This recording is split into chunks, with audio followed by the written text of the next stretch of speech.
Magandang hapon, Malacanang Press Corps. Kasama natin ngayon si OPS-OIC Undersecretary Attorney Cheloy Garafil. Ma'am? Good afternoon, Malacanang Press Corps, Department of Foreign Affairs Press Corps, and ASEAN Philippine Media Delegation.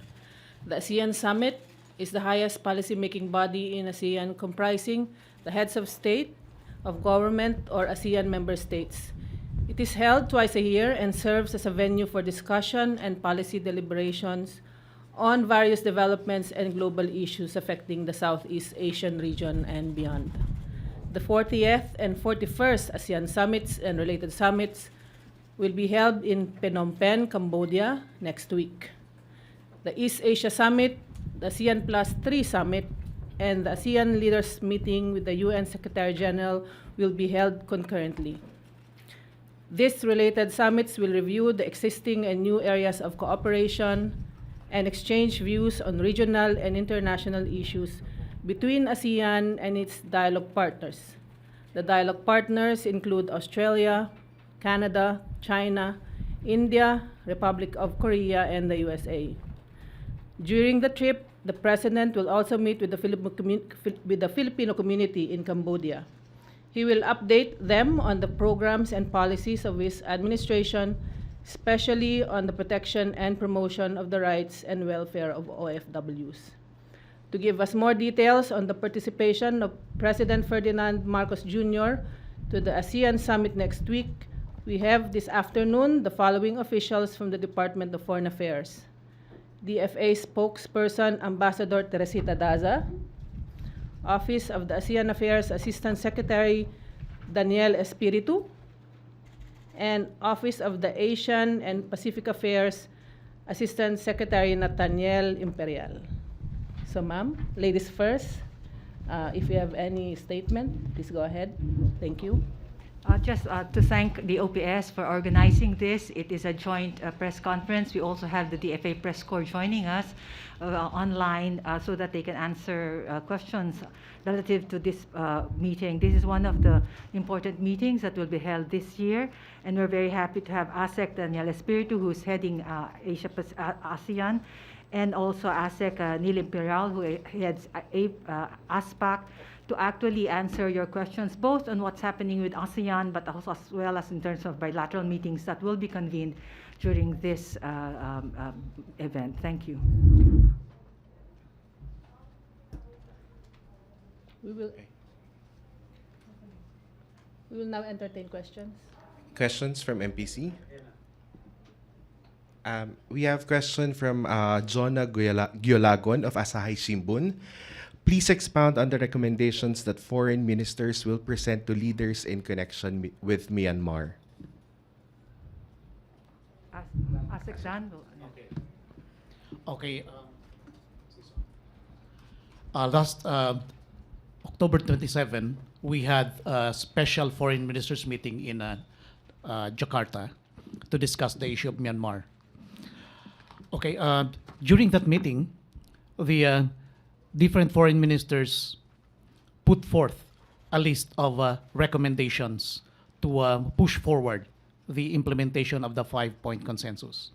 But this will still have to be processed, so I think I better not preempt the nature of the list at this point, because it will still be processed by some leaders of ASEAN on the way to the summit. And whatever will be processed there will be cleared by the foreign ministers before it could be elevated to the summit leaders during the summit. Yeah, thank you. ASEC, follow-up from Jonah. Will ASEAN leaders initiate any new action to encourage Myanmar's military to resume or fast-track the implementation of ASEAN's 5-point consensus? Yeah, definitely they will. And that's why there are these 11 recommendations that are going to be discussed. But at this point, there's still no consensus on the 11th. And so this will have to be processed, as I said a moment ago. Yeah. Next question from Neil Jerome Morales of Reuters.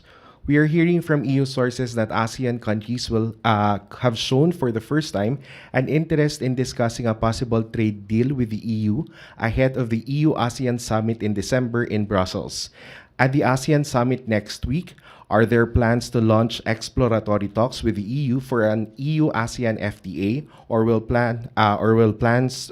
are there plans to launch such exploratory talks be discussed? Okay, the ASEAN EU FTA has started the talk on that. The negotiations have started almost 10 years ago, but somewhere along the way it stalled, and up to this point there's still no progress in that. And so far, there's no plan yet, or there's no concrete discussion yet on the resumption of such talks. Now, the coming ASEAN Summit will be just an ASEAN Summit. We'll have a separate commemorative summit in Brussels for ASEAN EU in December, and I think that could be a good venue for a discussion on that. Although there's nothing yet on the table, as far as we are concerned today. Thank you.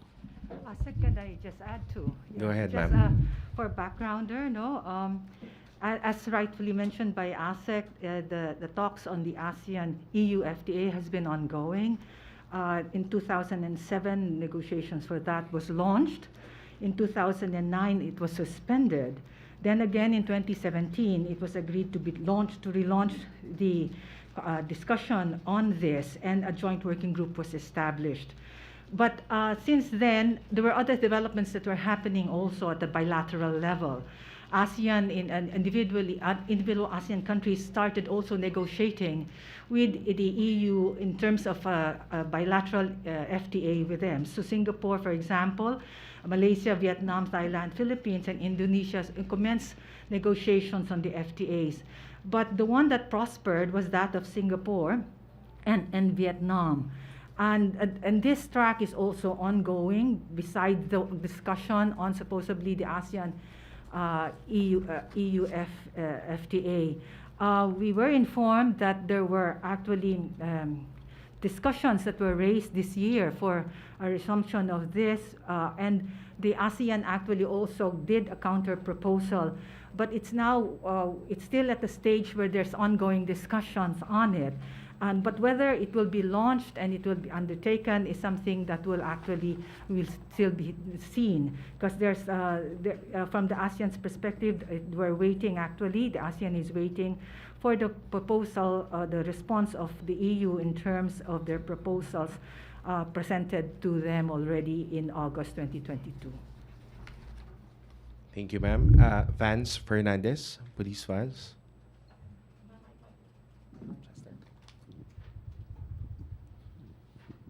Good afternoon to all the men and ladies. For ASEC Daniel Spiritu, aside from the ASEAN, ano pa ba ang other trips na schedule ng ating Pangulo and their importance? Of course, after ASEAN, he will attend the Apec Summit also in Bangkok. And then in December, as I said a moment ago, the ASEAN EU Summit in Brussels. Yeah. What's the importance behind it? I cannot speak really for APEC, but it's more on the trade and investment facilitation in the Asia Pacific. It's composed of 21 countries.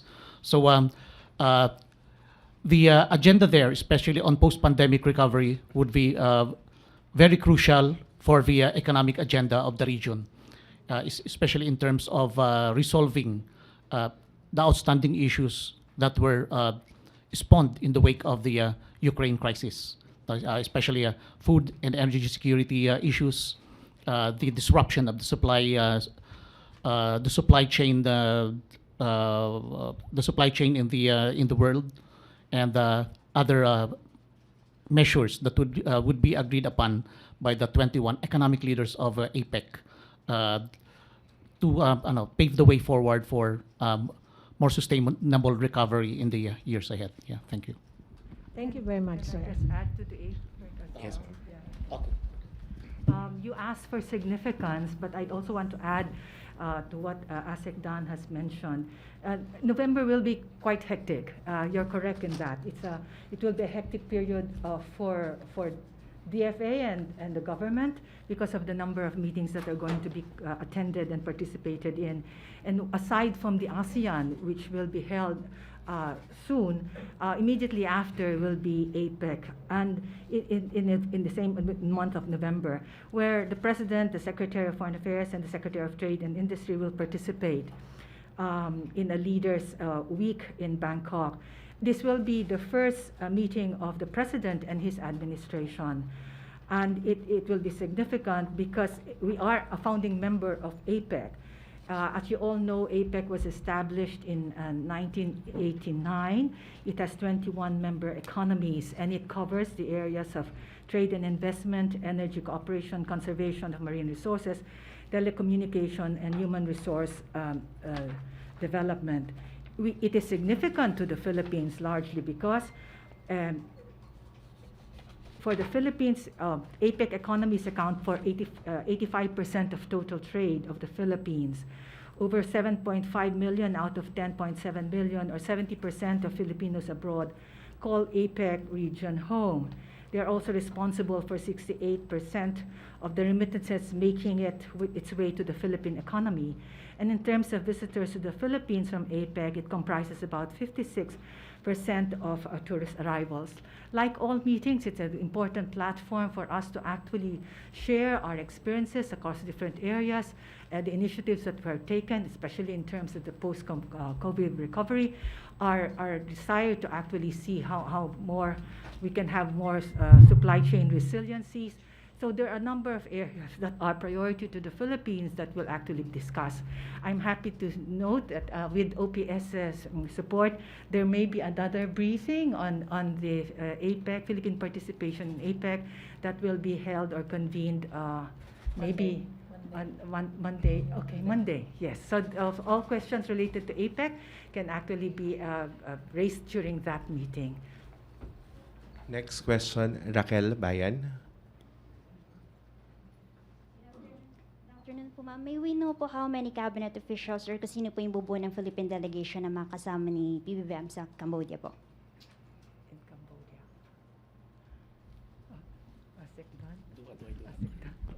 Okay, at this point, the field deal is not yet final. Yeah, but the most probable ones are, of course, the Secretary of Foreign Affairs and the Secretary of Trade, and also the Secretary of the SWD. And why these three? Because they form the three pillars of ASEAN. The Secretary of Foreign Affairs for the political security pillar, the Secretary of Trade for the economic pillar, and the SWD Secretary for the socio-cultural pillar. But at the same time, it's up to the President to decide who others to bring with him, especially on issues that may be relevant to these other cabinet secretaries. Yeah. Because actually, those three cabinet secretaries are only the lead in these pillars, but these pillars also include other cabinet members. Okay, thank you. How about ASEAN leaders or world leaders na magkakaroon ng bilateral meeting with the President po? I guess I'll turn it over to Asek Neil. Yeah.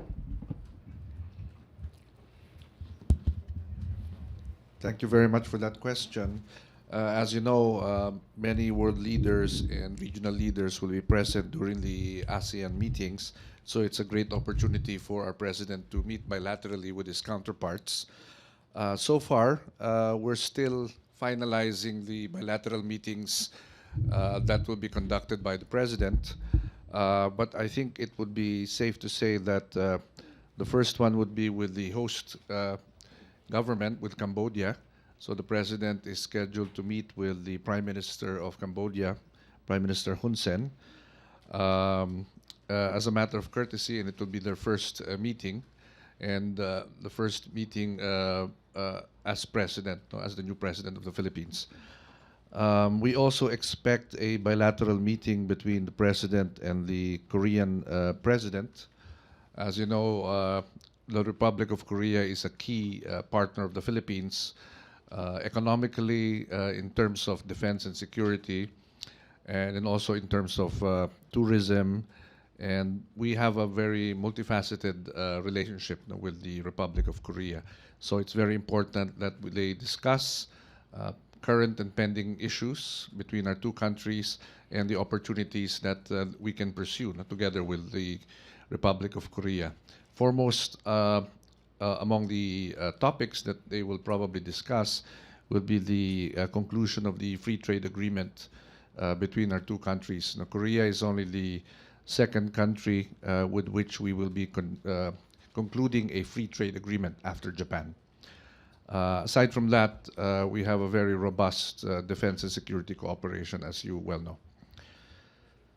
Okay, yes, I can't really speak for the other bilateral meetings because they don't fall under the purview of ASPAC, but there will be more than two bilateral meetings being scheduled between the President and his counterpart leader. Thank you.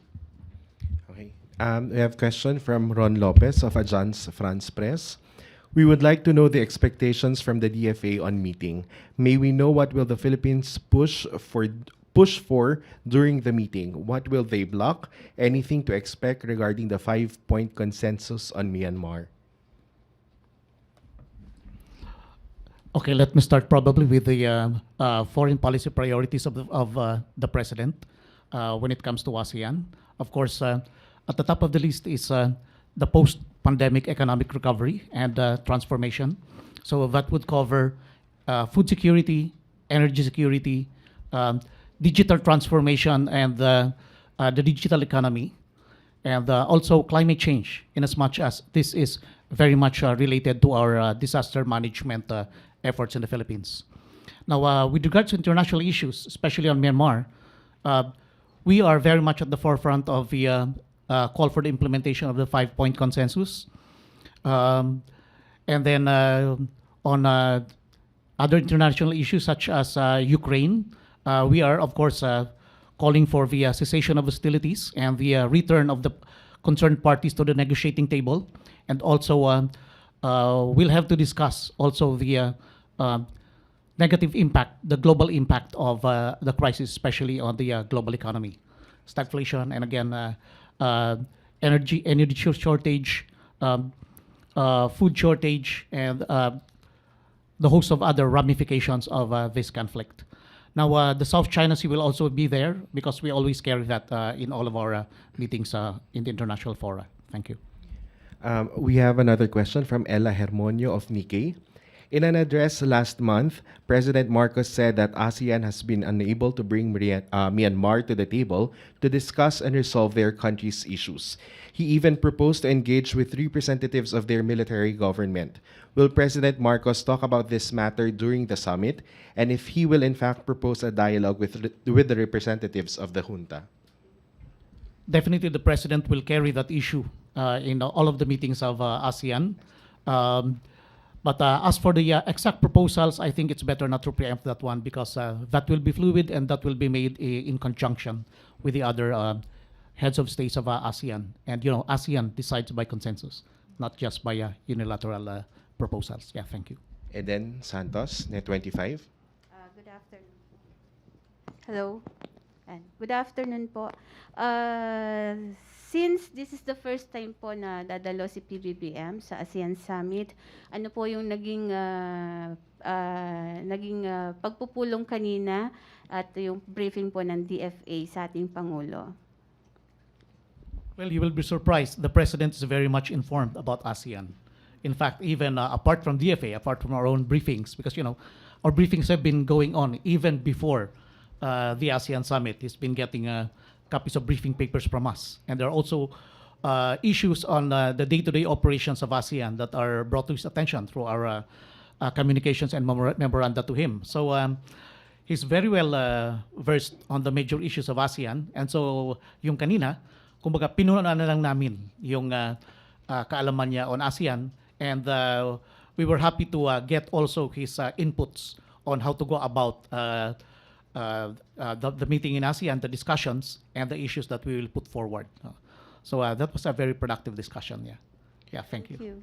Last question from Joyce Rocamora of Philippine News Agency. North Korea has been testing several missiles at unprecedented rate this year. Are there significant moves or actions that ASEAN or the Philippines is expected to make with regard this development in the Korean Peninsula? in all of the meetings of ASEAN at all levels, not only the summit, in the coming summit, but also in the past joint committee meeting, as well as in the ASEAN ministerial meeting, and even lower level meetings, North Korea has always been a part of the agenda. And our position on that has always been consistent and clear. We have always called for, we have always expressed our concern regarding the ballistic missile tests of North Korea. And we have always called on North Korea to abide by the relevant UN Security Council resolutions on this issue. And we've always called on the parties in the Korean Peninsula to return to the negotiating table to find a peaceful resolution on this dispute. Yeah, thank you.